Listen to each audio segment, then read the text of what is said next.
On this episode of Absolute Leigh, Barry Cohen is here, a career counselor. But first, the Guinness Book of World Records has crowned the new world's shortest man. How tall is he? And also, the big decision. Tony Awards, NBA Finals. Tony Awards, NBA Finals. What did you choose? Find out next on Absolute Leigh. It's time to live my bliss. I wanna walk into your blood. Gotta live life. Oh, I wanna live, I wanna live, I wanna give, I wanna walk in the light of bliss. I wanna live, I wanna live, I wanna give, I wanna walk in the light of bliss.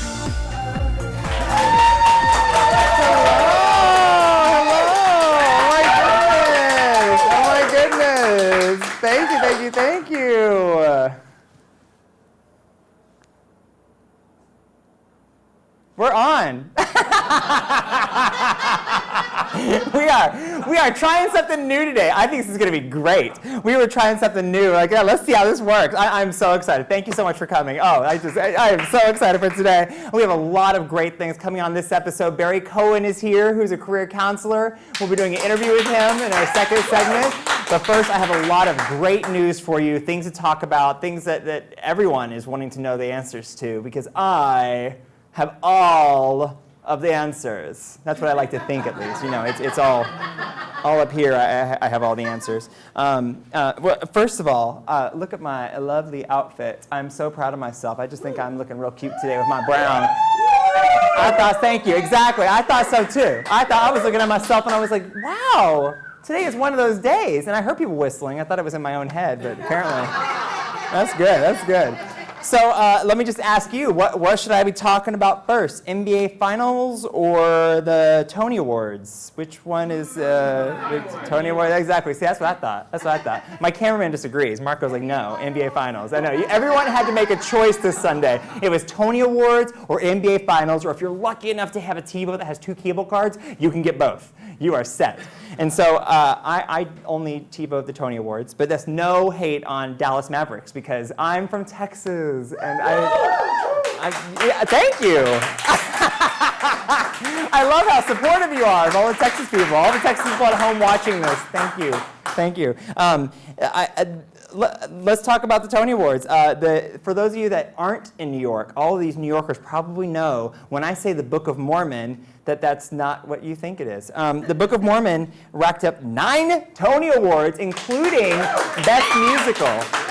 For those of you that are disconnected from the whole Broadway world, Book of Mormon was written by the creators of South Park, and exactly South Park, yeah.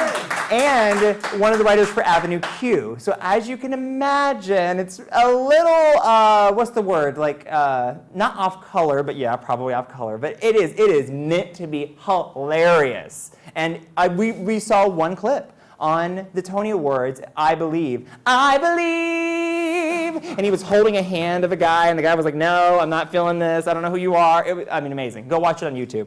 So incredible. Anything Goes was the musical that won Best Revival. And it was an incredible tap number. And in case you're wondering what it looked like, I prepared the whole thing. 5, 6, 7, 8. Okay, no, not really. But wouldn't that be incredible? Also, NBA Finals happened during the same time, during the Tony Awards. And it was the Dallas Mavericks versus the Miami Heat. And the Dallas Mavericks won. And Dirk Nowitzki, thank you. Nowitzki started crying and left before the trophy presentation because he was bawling so much that he won. And so he ran out and the team had to come and get him. I know, it was so adorable, and he won MVP. He could not have. He might have missed that. His quote was, "I didn't actually want to come out for the trophy. The guys had to talk me into it." Dirk, You have won the Adorable Award of 2011. That is adorable. If I had won the MVP award, I would have been in the middle of that stage just waiting for my moment. Any moment now, right? Vote for me, MVP! Yeah, anyone? Yeah. Genre Ballowing of the southern Philippines. I sound like the Miss Teen South Carolina. Everyone should learn to read, including all of the Arabic nations and the Iraq. That's like, truly. That's what she just said. And I just now said the Southern Philippines. So I'm starting to turn into a South Carolina teen winner, Miss USA. So you should vote for me. But he is 23.6 inches tall at the age of 18. 23.6 inches tall. So a sheet of paper, 8.5 by 11, this is 22 inches right here. He truly looks like a little baby, and he is 18. 18 years old. You're really looking at him, he looks like a one-year-old. It was incredible to see him. And he is 3 inches shorter than the previous record holder, who is from Nepal. And they didn't even notice until about 4 years old. And I'm like, really? 4? 4 you didn't notice? It took that long? It took 4 years to realize my newborn still looks like a newborn. So, and whenever Guinness World Records editor Craig Glenday asked him, "Do you have a girlfriend?" he replied, "You fool! Don't even ask." I don't know. So this is from Village Voice. 50 reasons to be pretty beep euphoric. You live in New York City. And I wanted to share it with all those that don't live here so you can understand. And also, New Yorkers are going to appreciate these as well. Not all 50, but there is always someone crazier than you. Always. Right? There's a full room clapping because it's true. It is true. The epic feeling you get running to catch a train and succeeding just before the doors close. Right? That joy is serious. That joy is sincere, you know? We get the inside jokes because actually we made them up in the first place. Right? We're the reason. That horrified look on our parents' friends' faces when we tell them that we live in Hell's Kitchen. Sure, we work out next to Alec Baldwin and Padma Lakshmi and Bridget Moynihan and walk the streets with William Dafoe and Maggie Gyllenhaal and Tina Fey, but really, we're kind of too busy in our own lives to notice those kinds of things. I like this. I'm clapping every time because these are so good, and I wrote these. Sure, yes. There are almost 200 bars in the East Village. So that's a pretty good reason right there. And for most of America, I've learned they have a cutoff time of 2 a.m., like drinking stops. Do we have a cutoff time in New York? It's just that the bars are like, okay, it's time to close, y'all. That's basically how we close it down. Guys, really? Sun's up. Yeah, exactly, sun's up. Maybe. The fact that one-bedroom apartments cost an average minimum of $500,000 means that we think nothing of spending $12 on lunch. Like, what's the big deal, you know? People agree with all these. I'm telling you, these are real things. Restaurants are as common as single men and women, and equally diverse. And you never have to see them again after the initial awkward encounter. Oh, like glory, hallelujah. When you're in these other small towns, even if they're big cities, it's the same people. You keep seeing them. You're like, oh, hey, Joe. Sorry, lunch was awkward. But always good seeing ya. Thank you for bringing me up. Yelling fuck is just a mild obscenity. See, I just said it, and it's not going to get bleeped because this is New York. What? So many missed connections, so little time. You know, missed connections on Craigslist. Oh, it is incredible. This is the perfect time to share this. I actually have a misconnection. Like, I found one for me. I know. I mean, what are the chances? Okay. let's be honest, my friend who was like obsessed with it, he was able to pinpoint me based on the description and location of which gay bar I was at. Oh, straight bar, gay bar, what? Where I was at the night before. Like he was able to figure out where I was, and he like read through it all, and because apparently the guy like worked for Continental or something, and I asked him, oh, you're probably married, right? Like you probably have a wife and kids wherever you're from. I remember asking him that, and he put that on the misconnection. You thought I was straight and married, and I had to tell you I wasn't. And I was like, no way! No way! So I actually have found a misconnection for me. Well, duh. Have you seen this outfit? She said I was super hot. Complain about the MTA, but you can get anywhere in the city for just $2.50. That's still pretty cheap, you know? Jaywalking is an art form. There is absolutely no reason to ever drink and drive. Added bonus, spontaneous, fascinating conversations with these crazy cab drivers. I almost said crab drivers, which is, you know, that could be true. And really, if you can make it here, you really can make it anywhere. But why would you bother to go anywhere else? All right, that's incredibly neat news. Be sure to check us out on Twitter at AbsolutelyTV. Send any great articles, please. Contribute. If you find any great articles, send them to @AbsolutelyTV, or you can email us at talktome@absolutelytv.com. Right after this break, we'll be here with Barry Cohen, so stay tuned.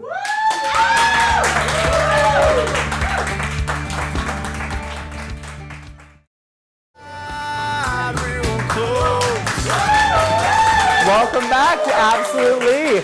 I want to welcome our first guest. His name is Barry Cohen. He is a career counselor and also the employment coordinator at the City University of New York. Please help me welcome Barry Cohen. Come on out, Barry. Yay! Welcome, welcome. Thank you, Leigh. Very happy to have you. My pleasure to be here. Thank you Please. for coming. Oh no, I'm so glad that you're here. I'm thrilled that you're here. This is such a wonderful, wonderful Thank you. opportunity to have you here and get some great, great topics and advice. Sure. So let's get a little background. Tell me about your first job. Well, I think tonight we're going to talk about probably the worst job in the world, and it's getting the next one, because job hunting is really identity threatening, rejection filled, produces all kinds of stress. It's been my experience that people don't do it very well.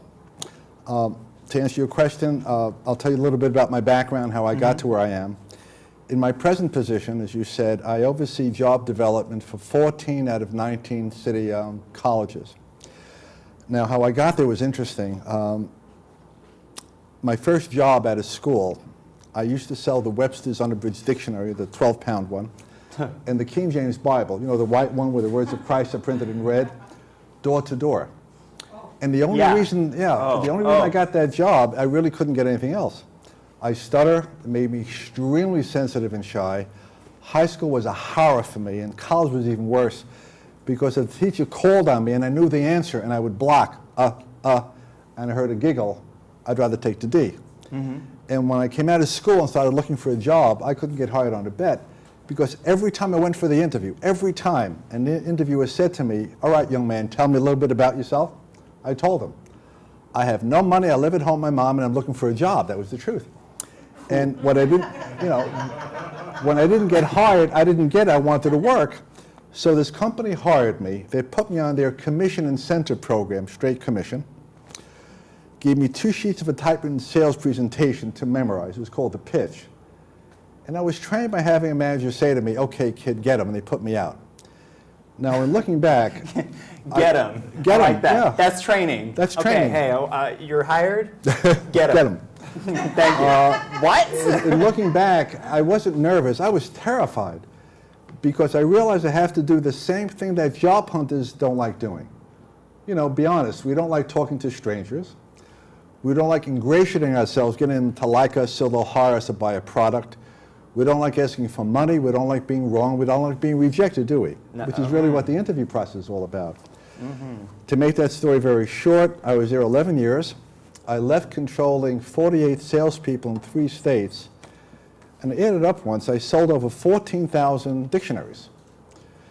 In That's 1980, incredible. yeah. That's incredible, starting I mean, just the idea of a job where it was such difficult circumstances to begin with, and you were there for 14 years or 11? 11 years. 11 years. That's incredible.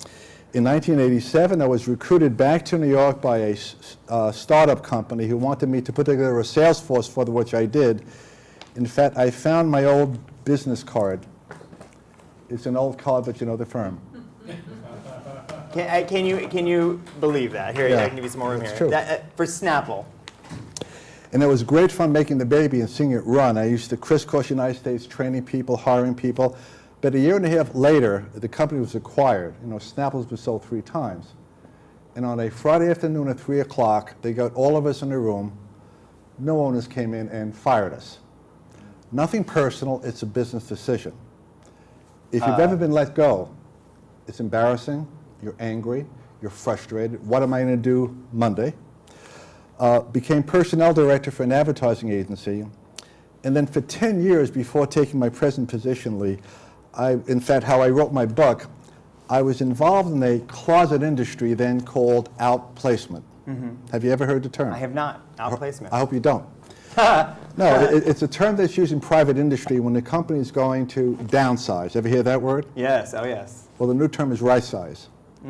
Or they're going to restructure, reorganize, liquidate, terminate, fire. It's all the same word. Right. They were getting people like me on board. I was called a management consultant. In some cases, I would have to terminate people on behalf of the firm. I was really a gun for hire. And then I would take this poor soul, give them 7 seconds to grieve, and say, all right, let's get on with it. I'd write the letter for them. I'd write their resume because I could do it better than they can.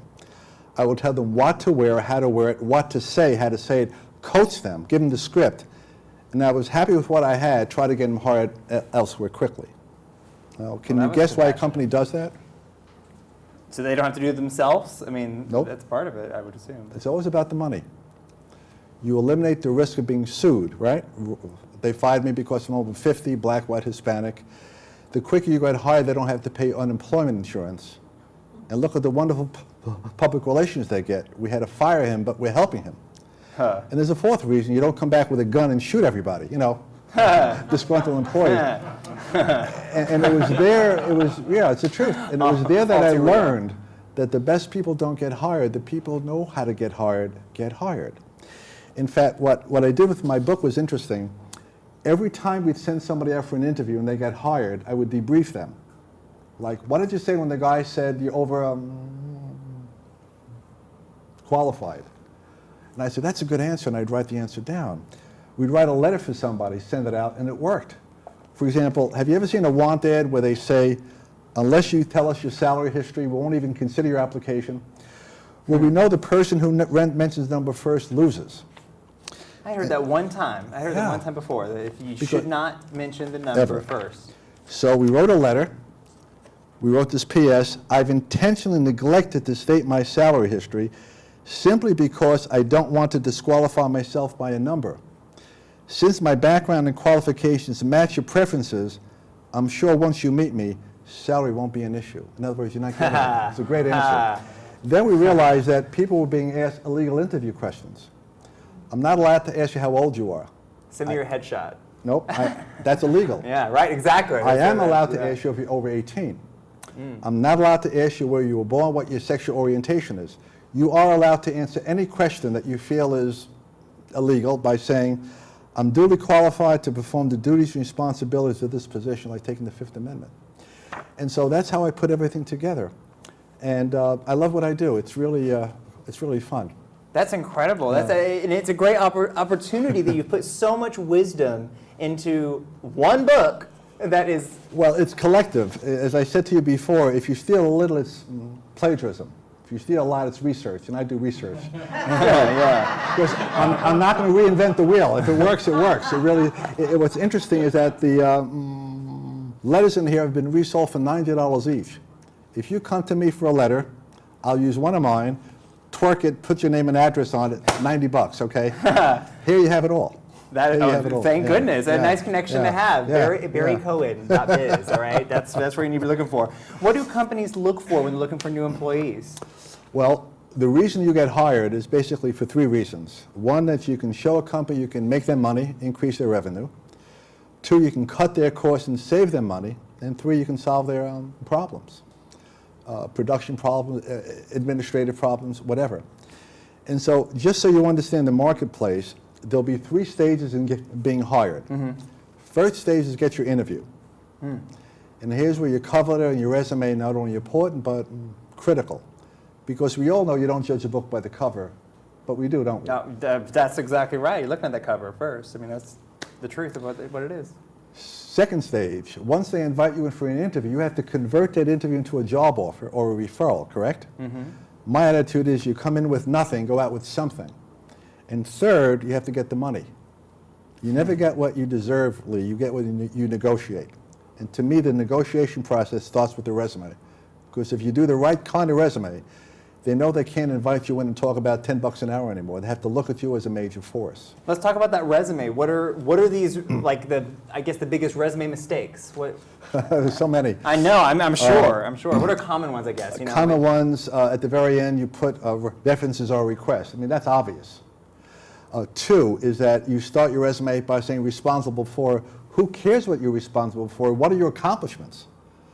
You see, and also, I always tell people, it's not about you, it's about what do you do that I as a company can use.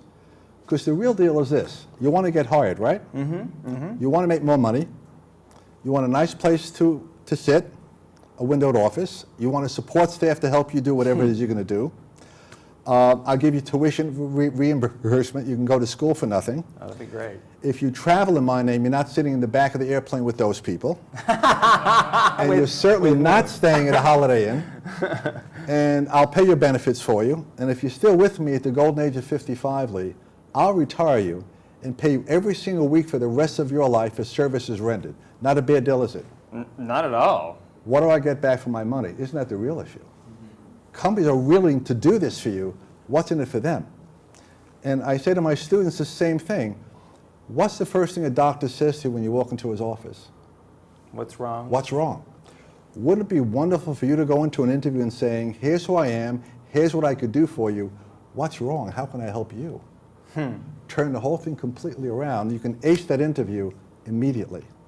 What if they're thrown off by that? Because I would assume that most people don't think about it that way, Absolutely and so they not. might be a little taken back by the, oh, that was People come to an interview with a sense of entitlement. They feel they deserve to get hired. They deserve it. They don't.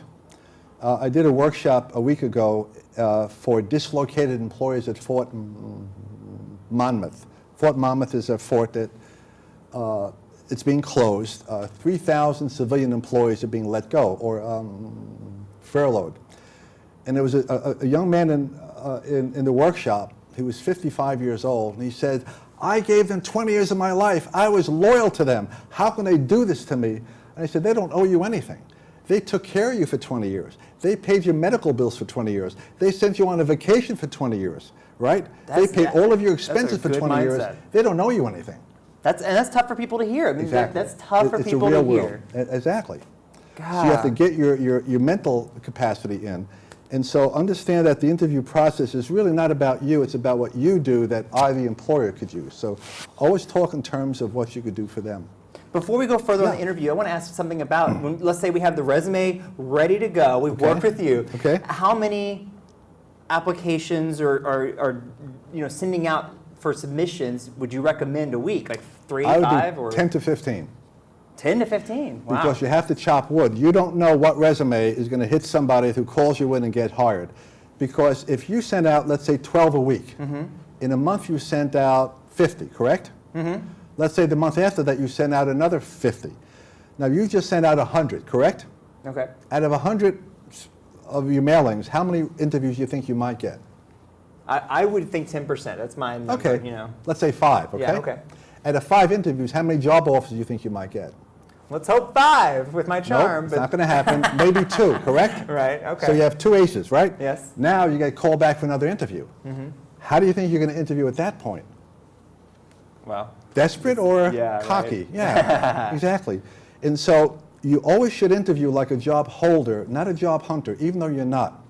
Because job holders don't care, right? You don't That's hire right. me, it's not a Exactly. problem. I mean, I'm not worried right now, but Job hunters are anxious, desperate, needy, and it shows. The real deal, Leigh, is that a judgment about an interviewee is going to be made within 4 to 7 seconds. The decision not to hire them is made in 20 seconds. That's all the window you have. 20 seconds. 20 seconds. That is incredible. I mean, that's like when you're walking in saying hi. How's it? You know, that's- Absolutely. wow. And I'll share something with you. In the interview process, there's going to be one person who has no power, no authority, but who might influence what happens to you more than anybody else in that organization. Who do you think that might be? No Who's the power. first person you've seen in? Huh? Ah. Below a secretary. Receptionist. Receptionist. Have you ever worked a front desk? I am. You know who they are, don't you? See, receptionists are invisible. They're there, aren't they? But do you know that 78% of a manager's impression of a candidate comes from that person at the front desk? Because think about this. If you get hired, they're working for you, aren't they? Book my trip, get me a cup of coffee. If they don't like you, they'll kneecap you, and you'll never know why. Recently, I was interviewing at Brooklyn College for an office assistant, and I told my receptionist, Virginia, to book my interviews every hour. Now, Virginia's from Bushwick. I mean, I always say she can block like she plays for the New York Giants, okay? She's tough. And I said, Virginia, book my interviews every hour. Now, she comes in 10 o'clock with an application. Mr. Cohen, your 10 o'clock is here. Now, I don't know what made me ask her. I said, Virginia, what does she look like? Total legal question, but it's cool. And Virginia goes like this and walks out. Leigh, I looked at my watch. I said to myself, I'm going to give this candidate about 30 seconds and blow her off. I put my jacket on. There was a very attractive young woman sitting out there. In fact, she wore my favorite interview suit for a female, which is a blue suit, white shirt, and tie. I think ties on women are great. 2 points for dress. Please come into my office. She comes in. She says, Mr. Cohen, would you like my resume? I said, oh, I'd love your resume, knowing I wasn't going to hire her. But I began the interview process. Well, tell me about yourself. Why'd you leave your last job? 40 seconds into it, I stopped it because I didn't want to waste my time. And I said to this young lady, if I wanted you to come back and meet the manager, would you be able to do that? She said, oh, I'd love to work for a college. I said, fine, let me walk you out. Now, normally I would have taken her application and her resume and trashed it. But federal law says I'm not allowed to do that. You aware of that? No, I did not know You must that. hold it for 6 months. The reason, if this person is getting unemployment, unemployment has a right to ask them where they're interviewing. Oh, If they check and I don't have a record, Right. I get fined. right. So my question to you is, was I fair in doing what I did? Was I fair? You handled it pretty smoothly. I wasn't fair at all. Were you? Okay. Did I give her the option of selling herself to me? No, right. No. Not no, at no, all. No. Was I right in doing what I did? Does it benefit you? Yeah. I mean, not benefit Absolutely. you, but was it the right The method? boss is not always right in an interview, but he's always the boss, correct? What do you think my fear was? Of working with her, your working relationship. I didn't know that. They all look alike to me. My fear was she wouldn't get along with my receptionist. What do I care? I care. Because part of the job of this new hire was when Virginia goes out for lunch, the new hire has to man that front desk. Oh. She has to okay. train the new Yeah, hire. Yeah. She does. If they can't get along, I have the problem. And you don't want any It's fist getting fights. too when gray. you're Yeah, training. I don't need another problem. We're gonna take a break. We're Okay. gonna talk more about this when we come back. So stay with us. Okay. Oh man, you don't want to get in that fight. We're back here with Barry Cohen, extremely motivated and intelligent and wise career counselor. Thank you for being here, Barry. My pleasure. Thank you for having me. Oh, absolutely. One of the things I love that you just said was that you had the perfect interview outfit. Do you have suggestions for what people Yes, should wear? social scientists, interesting, will tell you that there are 5 ways in life to promote your career professionally or personally. The first is money, because if you have money, you can do what you want with it. The second, they say, is marriage. Marry somebody who has a lot of money. Trump's third wife's not stupid. She gets pregnant, right? She gets pregnant immediately. Even if he divorces her, the judge has to allow her a certain amount of money to live, correct? The third is political power. If you're connected politically, if you're working for Mayor Bloomberg and he gets elected president, you're going for 4 more years because candidates, politicians take tend to take their whole staff away with them. The fourth is education. The more education and training you can show you have, the more you're perceived of having wisdom, knowledge, and power.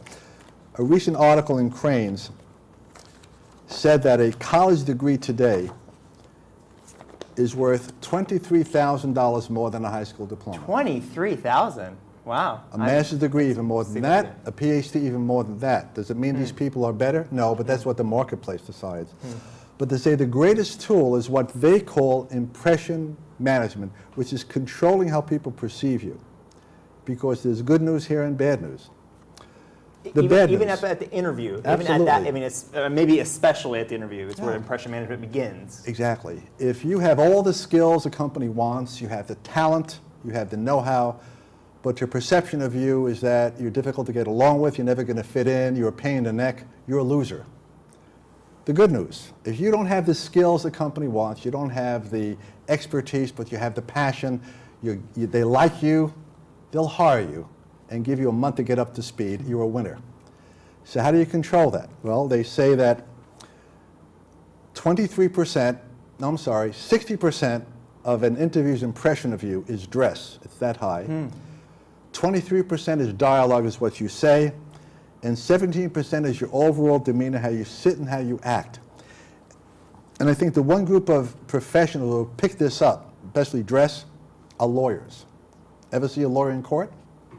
Only on TV, so I haven't. How are they dressed? Impeccably, I would say. With reasonable conservatism. But how do they dress their clients? They're always dressed really nice compared to. For example, do you know who this young man is? He was on 60 Minutes twice. In fact, out of town, they don't know who it is.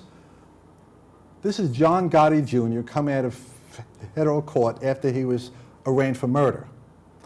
Now, I'm sure Mr. Gotti doesn't wear a shirt and tie until it goes, he doesn't wear glasses. If you saw him on TV, it's always sweats. What do you think his attorney was trying to do? Make him look as relatable. He's a and businessman. Why blame him because of his father? Did this work? Yes. 4 times the prosecution went after him, and 4 times hung jury, they tossed it out, and the 5th time they decided not to go there anymore. So dress is important. I always tell my male students and my male clients, you can wear any color suit you want as long as it's blue, okay? I'll take gray. You will wear a white shirt. White is right. Now, they also say people are influenced by color. You wear red for power, gold for success, maroon for confidence, and light blue for stability and change. And the group of people who really pick this up and use it are politicians. Do you remember the debate between John McCain and Obama? What color tie did McCain always wear? Still wears it. Oh, red. Why? I would associate that with the Republican I'm the Party. I'm the power guy, right? Yeah. And Obama? Blue. Blue, Yeah. change, stability, everything is fine. On Obama's inauguration, right, that's not an accident. In fact, do you know who this young man is? Probably not. He made the front cover of Time. This is John Ford III announcing he was closing 3 Ford plants and furloughing 50,000 people. What color tie? Not a good time. Red. Yep. What's he really saying? I'm the boss, okay? I'm the boss. And so dress is critical. For ladies, almost the same thing. I will tell you, for a woman, if it's too short, too bright, or too tight, it ain't right, okay? You want to make $10 an hour, you dress like they dress. You want to start making serious money, you dress like they dress. Because people hire the people closest to themselves who offend them the least. Interesting, isn't it? Interesting. 23% is dialogue. And what I have found in the interview process is that people try to wing it. I'm going to ask you a question, and you're going to say, well, too late. In fact, there was a fabulous article, where they went back and they read this transcript between the debate between Kerry and George W. Bush. Do you remember the debate a long time ago? Yes. Well, in the first debate, Kerry attacked Bush on Iraq. What do you do about Iraq? And the camera showed President Bush getting really angry, upset, fists were clenched. And after the debate was over, his handler said, Mr. President, you can't do that. And he said, who does he think he's talking to? I am the President of the United States. I said, yes, sir, but this is a debate. Do you know they coached him for 2 hours for 2 weeks before the second debate? 2 hours for 2 weeks before the second debate? And people don't even practice or rehearse 5 minutes before their interview? Second debate, Kerry came out, what do you do with Iraq? And the camera showed Bush smiling, nodding his head, and saying, well, let me tell you how I plan to handle that. Wow. In fact, a reporter for the Times said that Kerry bronzed his face to show he's an outdoor guy. Forgot to bronze his hands. Because then they picked that up, he's blowing smoke. And so I say that you really should be scripted. The reason I sold a lot of books, I wasn't good, I was a good mechanic. I knew my script lines. As an actor, you know your script lines. And third is your demeanor, how you sit and how you act when you're standing in front of an interview or sitting. When you come in like this, what are you really saying? Not interested? Is what Bored, closed, exactly. Yeah. So if you stand up, sit down, 4 inches off the back of your chair, lean in towards me, look me in the eye, smile, and as I talk to you, nod your head. Perfect. That's my job right there. Yes, perfect. My interviewing skills. Nodding means what? I'm interested. Oh, I'm listening. I hear you. Yes. Exactly. All of us hear, but we don't listen, do we? And so in the interview process, I want you to be a perfect guest. You know what a perfect guest is? They're perfect, aren't they? Yeah, right. Exactly. You tell them show up at 10 o'clock. What time should you show up? 10 to 10. Oh, I've never heard that. That's interesting. You show up too early, you're desperate. Right. Hang out at McDonald's, have a cup of coffee, then you show up. Perfect guests don't criticize, they don't condemn, and they don't complain, do they? I'm warning you, if you dump on your present or last employers, you're dumping on yourself.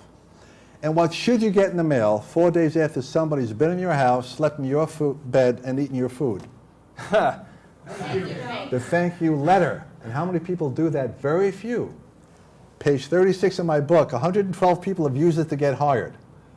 Because the thank you shows that you understand courtesy, you remind that you were there, and that you're a wonderful person that they want to hire. I think a thank you letter is hugely important, and it shows appreciation. Most people don't do it. Most people don't do it. And whenever I interviewed, one time when I was a supervisor at a residence hall, I got one thank you card, and it Out of really. how many people you interviewed? I interviewed, I would say, probably 30 to 40 people. We had group interviews and individual interviews. How'd it make you feel? One thank you card. It really made a difference. Why? Because it showed that he took the time to care. There's always that little bit of, oh, well, is it salesy? But really, it didn't even matter. Even if I'm questioning that, I still appreciated. Think about this. When you interview for a job, all you want of me is one line in my appointment book, right? But I'm your whole day, aren't I? Yeah. How can you not validate me? Right. Well, I want to wrap up with this interview thing with one question that I think is interesting. This is one of your we talked about ahead of time, that you say, turn no interview down. Right. Tell me about that. That seems, what if it's not the right job for you? You know, that seems different. Have a plan B job. You know what a plan B job is? What job are you going to take until your plan A job comes along? Because what I have found, what you're looking for might be looking for you. And a lot of times a plan B job turns into a plan A job. It's like if you're single and you start to date. You go out with somebody and they're okay, they're good enough. And all of a sudden you realize they're low maintenance, they're really very nice, you know. They can turn into a plan A person. That's a good analogy. Yeah, that really is. You know, you never know who you're going to I got into this industry by going for a job I didn't want. As director of vocational training for a group home. And who knew? And Who knew what a group home is, exactly. 14 of 19 colleges that you're in charge of. But when I started working with kids and started getting them jobs, and it was wonderful. In fact, one of my young teens, she was a mother at 15, just got her master's degree in social work and named her son after me. There's a Barry Odom running around there somewhere. And you know, you can't take that to the bank. That's it's right. Really wonderful. You really can't. We're going to be right back with some audience questions right after this break, so stay with us. Thank you. This is great. There's just so much gold. Welcome back. We're going to have some audience questions for Barry Cohen. So, would anyone like to come up? Please give us your name and ask away your question. Hi, my name is Robert. Hi, Mr. Cohen. Hi, Robert. I have a question about when do you think it's appropriate during an interview to ask about salary and benefits? That's a good question. I feel You don't at You all. don't. I feel like I was once misleaded in a job. I was hired, and I feel like if I would have asked, I would have kind of saved myself some time and energy, and So just curious. It's a difficult question to answer, but I say in the interview process, you don't bring up money because the person who brings it up first loses. If you want to ask it, you can say, by the way, what is the range of salary do you have budgeted for this position? That way you can get their range and see if it's anything that you're interested in. Okay. Thank you. Who else? Who else would like to ask a question? Please, come on down. Give us your name and ask Hi, away. my name is Kenny. Mr. Cohen, Kenny. here's my question. You've given us some very good tips regarding interviewing skills, but what about getting the interview in the first place? Okay. Both in terms of answering a posted position, which I understand represents only 4% of the jobs Okay. that people will actually secure Okay. in this country, and more importantly, how do you go about presenting yourself unsolicited to a company in which you're interested, and what can one do to make one's presentation, one's unsolicited presentation, command an interview? That's a very good question. 58% of all positions hireable that are filled are non-published. We call it the unpublished job market. And the reason is that when a company has an opening, they don't want to put the job in the newspaper, put it out there because it shows a weakness. Second thing it does is that everybody and their uncle will apply for it, all right? And then you're huge. You get so many responses. So understand that the purpose of a letter is to get people to read your resume. Now, what is the purpose of a resume? Well, it's to indicate your accomplishments in the past. To me, it's to get people to want to meet you. If your resume is not putting you in front of me, let's say, it's paper, isn't it? Yes. Okay. So we know that the purpose of a resume really is to secure an interview. Yes. Now, where do you go to get these interviews? Well, the first thing is family and friends. Coworkers. There's one group of people who know everybody, but no one ever approaches them. Rabbis and priests. Think about it. Priests know everybody. Their whole thrust in life is to get you saved, married, and a job, isn't it? They know the congregation. I have a colleague, a rabbi, and people would come to him constantly and say, Rabbi, I'm looking for a job. He said, go see her, go see him. And someone said to him once, true story, why do you do it for free? So he opened up a little employment agency. His wife used to run it. 10 years goes by, Kenny. He's got 10 executive search people working for him. Now, his candidates cannot work from Friday afternoon to Saturday because of Sabbath. Now, Morgan Stanley, you can't go to them at 5 o'clock on Friday and say, I'm out of here. But Bank of Poland doesn't care. They're closed anyway. So all of a sudden, he's targeted Bank of Poland, Israeli National Bank, Yeshiva University, Touro College, B&H Photo. They're closed anyway. And when you think about it, it's very clever. Go see your priest or rabbi, friends, colleagues, coworkers. Somebody knows somebody who knows somebody who could hire you. You have to get on their network. And if you really want to work for a company, you send them a cover letter and a resume unsolicited. That's how 43% of people get hired. Think about this. I have openings, correct? I do at CUNY. Somebody sends me a resume and a cover letter. All I'm thinking, you know, this guy might be perfect for it. Why should I advertise when I have somebody here I can interview? Well, then as a follow-up, can you share with us your take on groups such as, or I should say not groups, excuse me, networking sites such as LinkedIn and Facebook They're and very Twitter good, but- and but- their role in today's job market Understand search? if you don't network correctly, it's called begging, okay? You don't want to say who's hiring because you're putting too much pressure, but it's a wonderful way to get you out there. What you need to say to a person is, who do you know who might be able to use somebody with my background? Here's a copy of my resume. That's how you get it out there. So Thank it's you. knowing someone who knows somebody. Thank you. Thank you.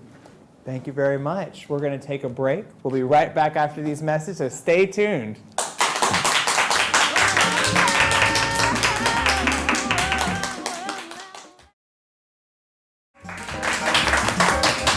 Welcome back. We're back once more with Barry Cohen, and I just want to start by saying thank you so much. Thank you for having me. You have so much wisdom that you can share. So It's many experience. gems. It's just all experience. You've had the experience of a lifetime, and you've created a book to Right. compile it. Powerful interviews and killer cover letters, how to get the job you really want. And you can find this on your website, correct? BarryCohen.biz. BarryCohen.biz, which is B-I-Z. That's where you can find all this information.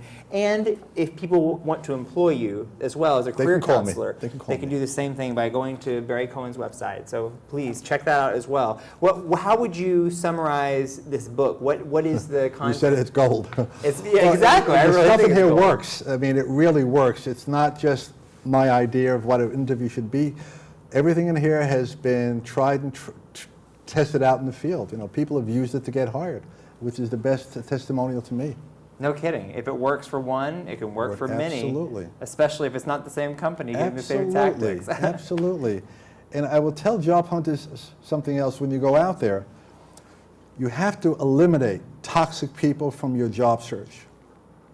Toxic people, toxic meaning poison. And we all have them in our lives. Toxic people are the ones who are well-meaning and will say, you'll never get hired, you're too old, you're too young, you're too black, you're too this. The toxic person in my life when I started selling dictionaries, Leigh, was my father. He said to me, how can you make a living? You can't even talk right. Look at your brother. I mean, get a real job. Get a job where you get paid every week. He was so embarrassed of what I did for a living. When people said, what does your son do? He used to say, he's in publishing. Right? Yeah, right. But I remember that my third paycheck was literally almost double of what my dad earned as a typesetter. In those days, typesetters said type by hand. Now it's all done by computer. And I remember him looking at my paycheck saying, oh, I always knew you were going to be a good salesman. Oh. And then he said, I don't know what you're doing, but if that's the kind of money you should make, you should stay there. And so I learned early on in my life, you have to have the mentality of a bumblebee. You know what a bumblebee is? Something I try to run from. Now, there are aeronautical engineers, brilliant scientists who will prove to you, I like this one better, that a bumblebee can't fly. They'll prove it to you. See, it's got two little wings, big heavy body, and the thrust of the wings is not enough to lift the body off the ground, so it cannot fly. But the bumblebee doesn't know that and flies in spite of whatever people tell them. So when you go out there, do it in spite of what everybody says, because success is always the best revenge, always. Oh, yes, I agree. A hand to that. Be the bumblebee. Be the bumblebee. Well, thank you very much. pleasure. As a little gift, Barry has provided all of you with a little excerpt of his book. It's interview tips and killer cover letters. You're going to get a whole excerpt on your way out. So congratulations. You can find out more information about Barry Cohen on his website, barrycohen.biz, and check out his book, Buy Power Interviewing Killer Cover Letters, How to Get the Job You Want. We'll be right back after these messages, so stay with us. Thank you very much, Barry. So grateful. It's true, isn't it? Yes, I like that. What an inspiring...